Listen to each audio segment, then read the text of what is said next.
একটা জঙ্গলে একটা পিঁপড়ে থাকতো, আর সেই জঙ্গলের পশু পাখিগুলো তাকে নিয়ে মজা ওড়াতো, হাসি ঠাট্টা করতো যে তুই এত ছোট, তুই এখানে থেকে করবিটাই কি। একদিন সেই জঙ্গলে ভীষণ আগুন লেগে যায়।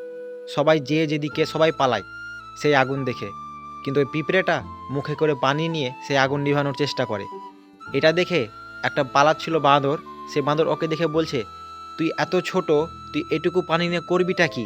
কিন্তু পিঁপড়েটা কি বলল, যে আমি ছোট হতে পারি, কিন্তু আমি তোদের মতন জঙ্গল ছেড়ে পালাই না। আমি কমসে কম আমি আমার পক্ষ থেকে চেষ্টা তো করছি। সেটা শুনে বাঘ বাঁদর সবাই কথাটা শুনে চমকে গেল, যে কথাটাতে সে খারাপ বলেনি। আমরা যদি একজোট হই তাহলে তো জিনিসটা বন্ধ করতে পারি।